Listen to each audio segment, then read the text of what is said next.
জি। আসসালামু আলাইকুম ওয়া রাহমাতুল্লাহি ওয়া বারাকাতুহু। আজ আমরা এসেছি ঝালকাঠি জেলার রাজাপুর থানাধীন কাটাখালী কারিমপুর জামিয়া কোরআনিয়া আরাবিয়া মাদ্রাসায়। আজকের তারিখ 12ই নভেম্বর 2025 খ্রিস্টাব্দ মোতাবেক 21শে জুমাদাল উলা 1447 হিজরি মোতাবেক 27শে কার্তিক 1432 বঙ্গাব্দ বুধবার।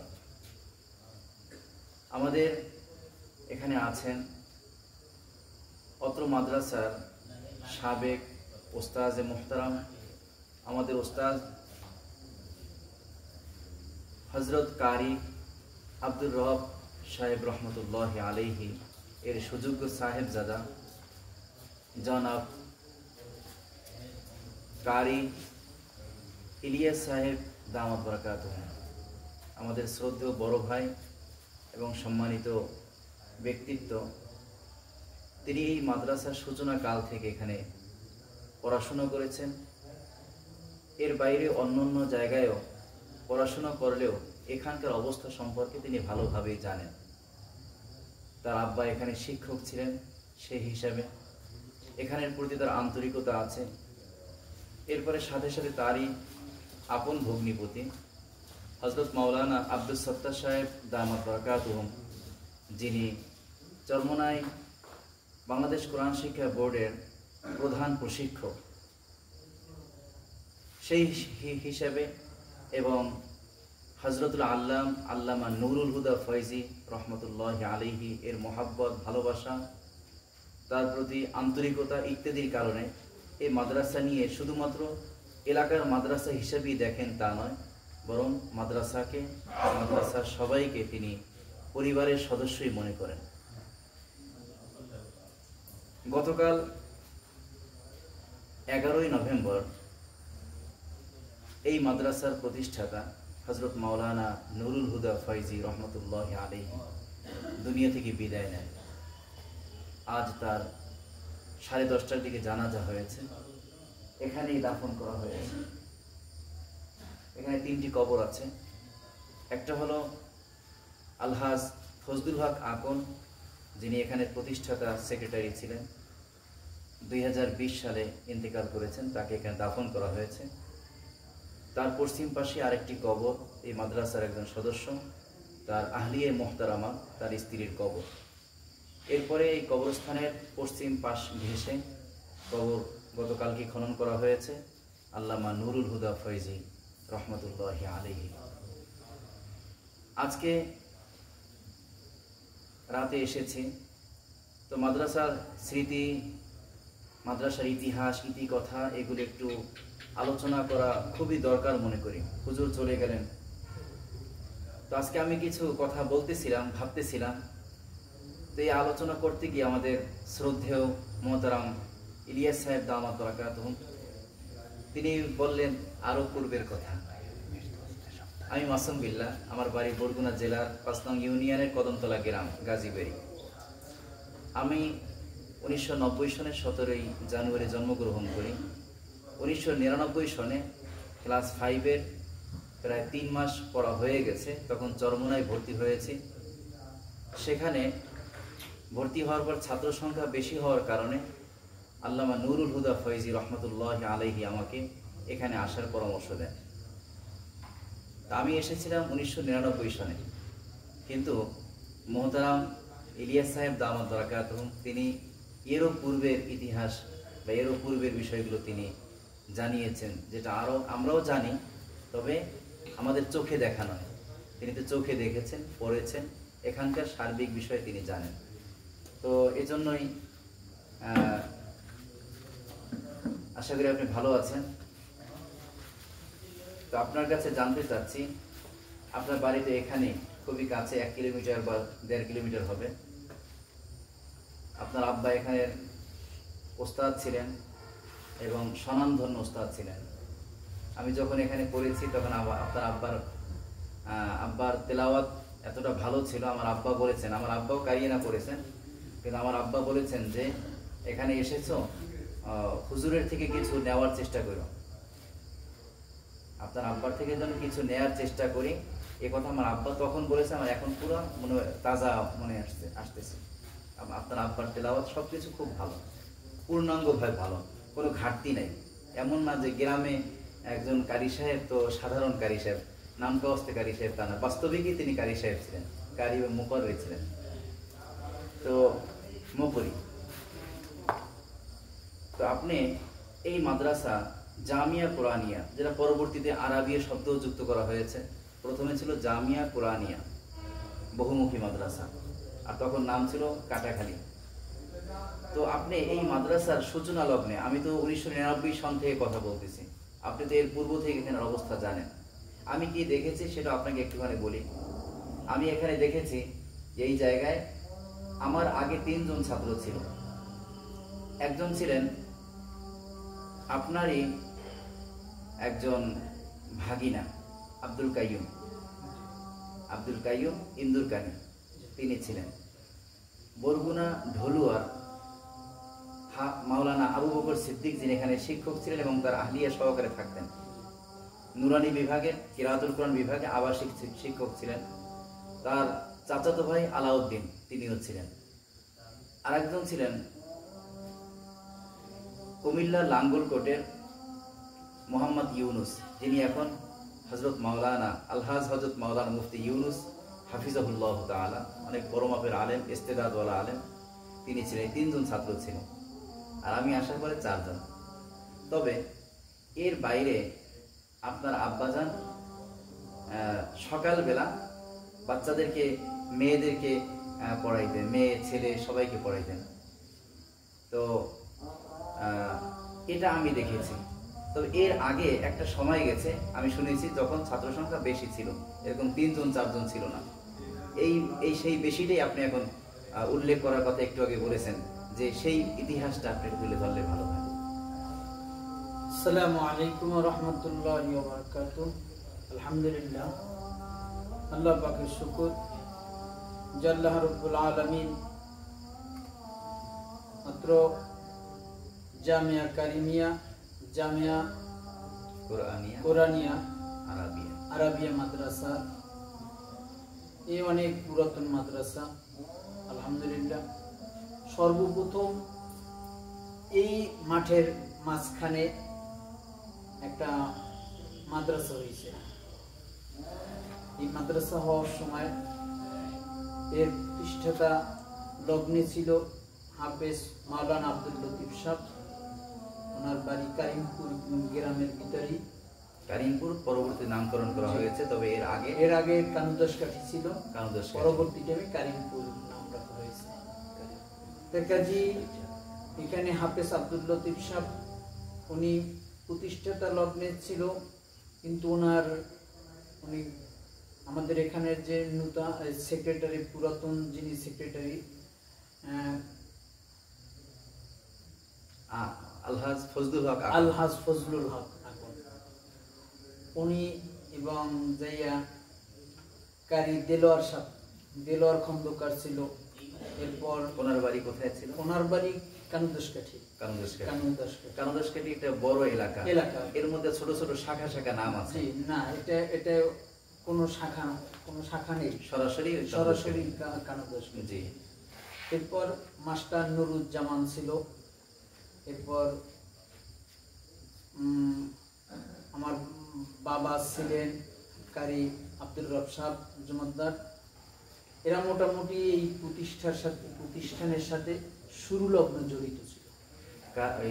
জনাব নুরুজ্জামান, উনি কি মাস্টার ছিলেন? যে উনি মাস্টার ছিলেন। উনি হলেন ওইখানে আলতাফ মাস্টার ছিলেন। আলতাফ মাস্টারের পাশে বাড়ি থেকে একটু সামনে গিয়ে হাতের বাম সাইডে। জি। এরপর উনি কি এখন আছেন? উনি এখন আছেন না, উনি ইন্তেকাল করছেন, আমি ওনাকে দেখেছিলাম। জি। এরপর আমাদের মাদ্রাসার এই নিকটবর্তী কাজী সাহেব ছিলেন একজন, বিবাহের কাজী, ওনার নামটা আমার স্মরণ আসতেছে না। ওনার ছেলে মাহমুদ ভাই আছে। তো ওনারাই এই মাদ্রাসার শুরু লগ্ন, মানে প্রতিষ্ঠাতা লগ্ন, ওনারা জমিতেছে। এর এরপর মাদ্রাসায় ঘর দরজার ব্যবস্থা করছে। এরপর মাদ্রাসায় নতুন একজন হাফেজ আনছে খুলনার থেকে। তো আলহামদুলিল্লাহ যখন ওনারা জমি দান করলেন বা মাদ্রাসা করলেন, তখন আল্লামা নুরুল হুদা ফয়জি রহমতুল্লাহি আলাইহি তিনি কি তখন থেকেই সম্পৃক্ত নাকি তার পরবর্তীতে সম্পৃক্ত? তার পরবর্তীতে প্রথমে ছিলেন না? প্রথমে ছিলেন না। প্রথমে এনারা তো শুরু করছেন কার্যক্রম। এনারা কার্যক্রম শুরু করছে।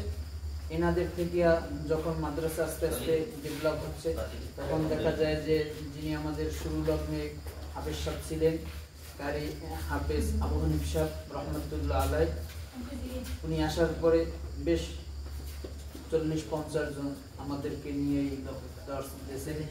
সর্বপ্রথম হেফজখানা ছিল, হেফজখানার সাথে সাথে মক্তব চালু ছিল। আমরা মক্তবের থেকে ইনশাল্লাহ এখানে ছাত্র। কত সাল হবে? এটা আমি এখানে এসেছি 1999 সালে। 1999 সালে। হ্যাঁ, এটা ধরেন 90-তে। এত 9 বছর আগে? হ্যাঁ, 9-10 বছর আগে। আচ্ছা, 90 হবে। 90-এর এখানে একটা কথা পাওয়া যায় আজকের আলোচনার মধ্যে, যে এই জামিয়া কুরআনী আরাবিয়ার বয়স 30 বছর। এখন যদি হয় 2025 সাল, আমি আসছি 1999-তে, তো এর মধ্যে 26 বছর। 26 বছর। তো 26 বছর যদি হয়, তাহলে এর থেকে আমি আরো 4 বছর যদি এখান থেকে বিয়োগ দিই, তাহলে আসে হয়তো 95 বলা যাইতে পারে। 1995 সনে। 1995? হ্যাঁ। না, 95-এর আগে। 95-এর আগে। 95-এর আগে। বুঝতে পারছি। তাহলে ওই যে প্রাথমিক অবস্থা ওটা হিসাবের মধ্যে ধরা হয়। ওটা হিসাবের ভিতরে ধরা হয়। বেশ, এরপর যখন ছাত্র বাড়তি হচ্ছে আস্তে আস্তে আস্তে আস্তে, পরবর্তী টাইমে এই মাদ্রাসাটা দিক নির্দেশনা নেওয়ার জন্য, পরিচালনার জন্য যোগ্য একজন শিক্ষক দরকার, বিজ্ঞ একজন আলেমের প্রয়োজন। শিক্ষক না পরিচালক? পরিচালক, শিক্ষক, জি, মোটামুটি সব মিলে জিলে। জি। এরপর আলহামদুলিল্লাহ অনেকে পরামর্শ দিয়েছেন যে আমাদের কাছে আল্লামা নুরুল হুদা ফয়জি সাহেব রহমতুল্লাহ আলাইহি যদি হইতেন, তারা আমাদের জন্য মনে হয় খুবই ভালো হইত। তাই কমিটি বর্গ যারা ছিলেন এরা হুজুরকে আনছেন। হুজুরকে আনার পরে মোটামুটি সব এলাকাবাসী যারা ছিলেন এদেরকে দাওয়াত দিয়েছেন। দাওয়াত দেওয়ার পরে একটা, এটা প্রতিষ্ঠার কত বছর পরে আনুমানিক? আনুমানিক 5-7 বছর পরে। 5-7 বছর পরে। 5-7 বছর পরে। জি। তো হুজুর আসলেন। হুজুর আসার পরে দেখলেন এবং হুজুরকে পূর্ণ মাদ্রাসার দায়িত্ব বুঝিয়ে দেওয়া হলো, যাতে এই প্রতিষ্ঠান আরো সুন্দর অগ্রসর হয়, এই প্রতিষ্ঠান যেন দিন কায়েম হওয়ার জন্য, এবং এখান থেকে হাজার হাজার আলেম তৈরি হবে, হাফেজ কোরআন তৈরি হবে। এজন্য বাস হুজুরের হাতে ন্যস্ত করা হইল, সুবিধা করা হইল। তো হুজুর এ হাল ধরে রাখছেন। এ হাল ধরতে ধরতে আজকে গতকালকে 11ই নভেম্বর হুজুর দুনিয়া থেকে ইন্তেকাল করেছেন। এ পর্যন্ত আল্লাহ শুকুর যে পর্যন্ত মাদ্রাসায় জালালাইন পর্যন্ত হয়েছে।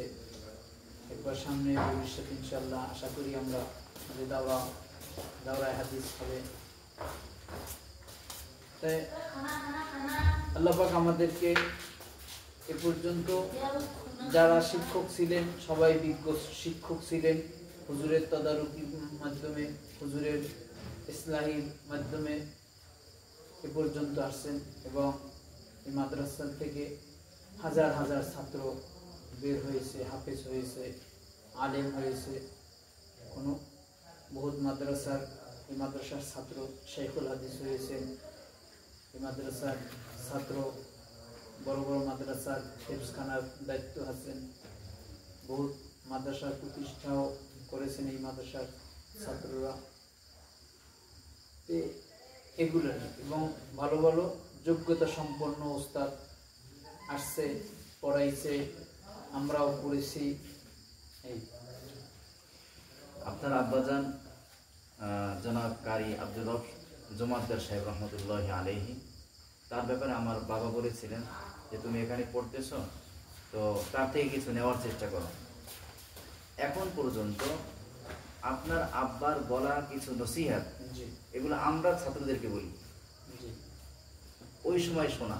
আচ্ছা আমরা সালাতুত তাসবিহ নামাজ, জি এই নামাজটা প্র্যাকটিক্যাল যদি কারো থেকে শিখে থাকি, সেটা আপনার আব্বার থেকে নুরানিতে শিখেছে, সেটা এখন মসজিদে গিয়ে শিখাই। আচ্ছা আমি অন্য কারো থেকে সরাসরি ভাবে দেখি না, জি। আপনার আব্বা থেকে দেখেছি, কিতাবে পড়েছি, ঠিক আছে।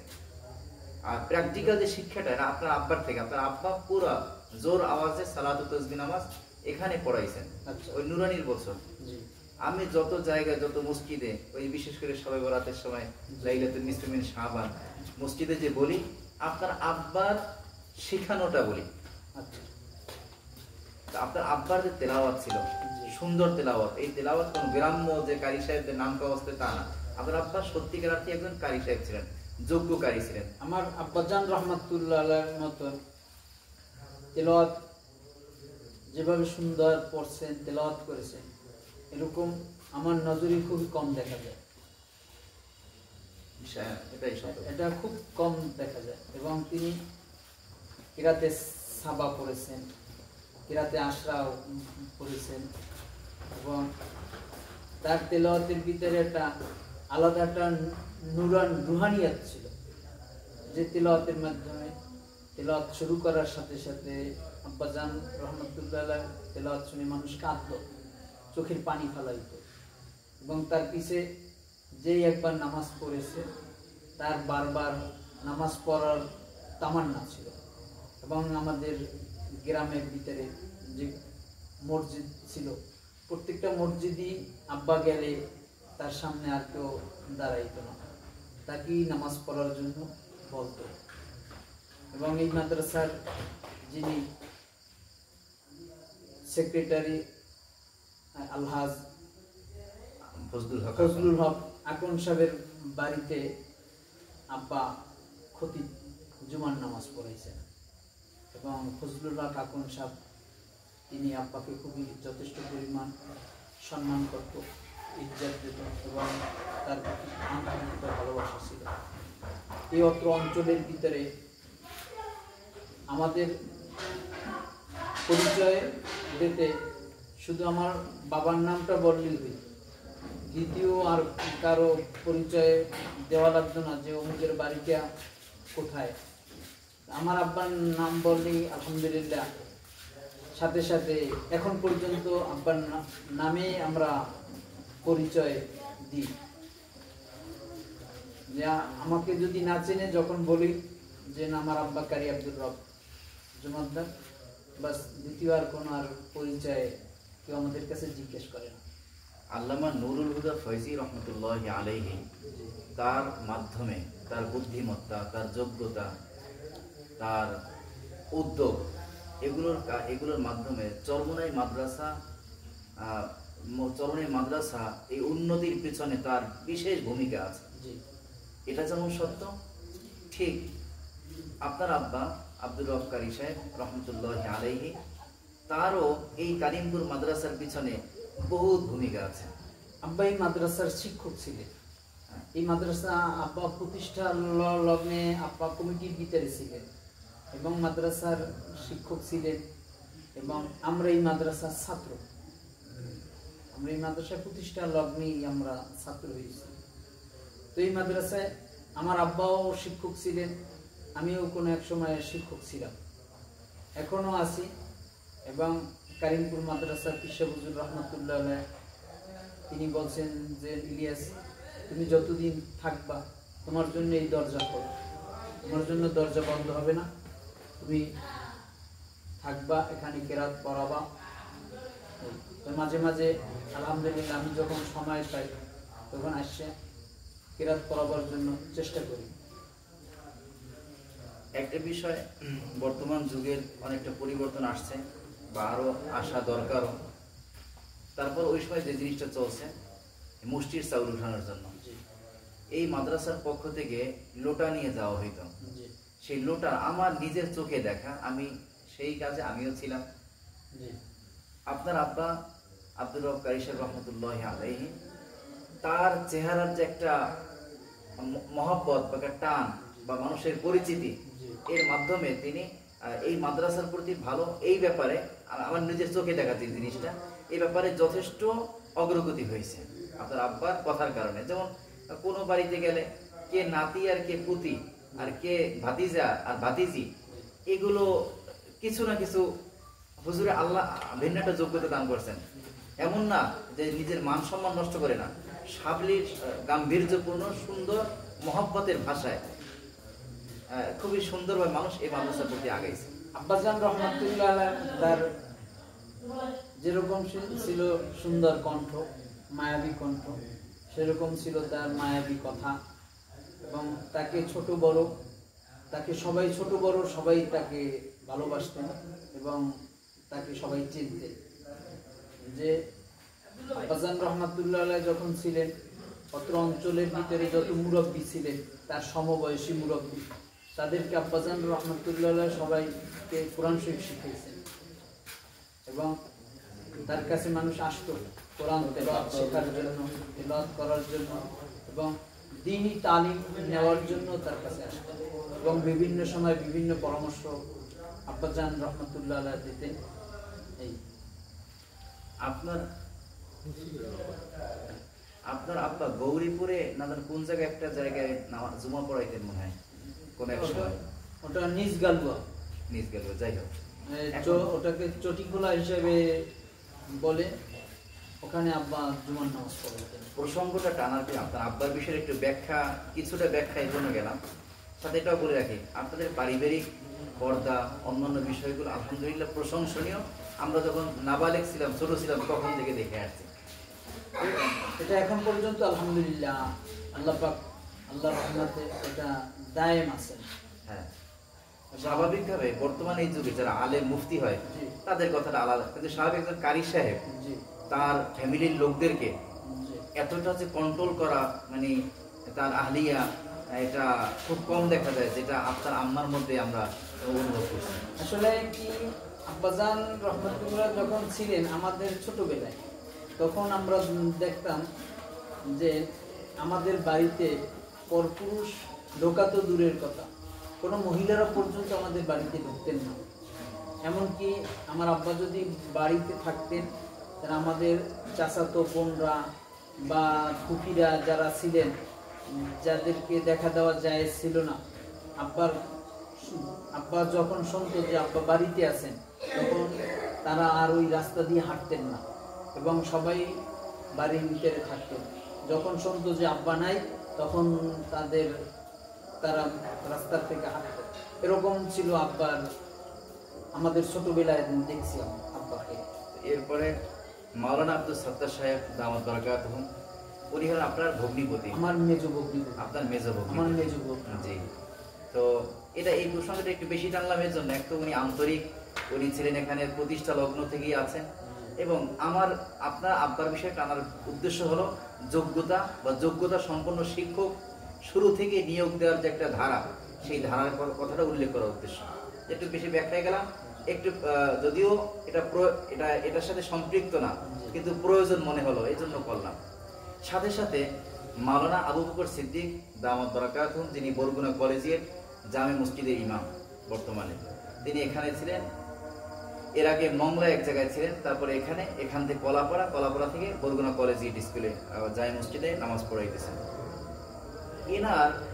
ইনার থেকে আমরা এমন কিছু কিরাআতুল কোরআনের প্রশিক্ষিত যোগ্য মুআল্লিমের যে গুণগুলো আমরা পাইছি, আমাদের এখনো প্রশংসা করতে হয়। জি আলহামদুলিল্লাহ, ওনার ভিতরে অনেক যোগ্যতা ছিল।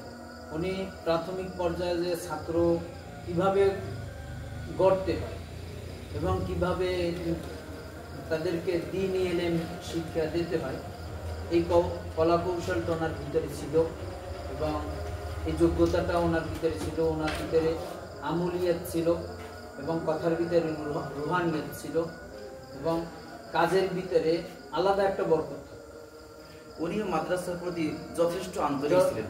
আমাদের ছোটবেলায় ওনাকে দেখছি যে উনি যখন ফয়জি শাহ হুজুর রহমাতুল্লাহ আলাইহি যখন নূতন আসছেন, ওনাদেরকে আনছেন, তখন এই মাদ্রাসারই আমরা দেখতাম যে হুজুর মাদ্রাসায় মাঠে বিভিন্ন কৃষি দিতেন এবং মাদ্রাসা যখন একতলা যখন হয়েছে টিন সেট, তখন টিনে টিন সেট হওয়ার পরে এই ওয়ালে ওয়ালে তিনি পানি দিতেন এবং ছাত্রদেরকে নিজে না খাইয়েও বাসার থেকে ছাত্রদেরকে ডাকিয়া দিয়া একবার খানা খাওয়াইতেন, আদর করতেন।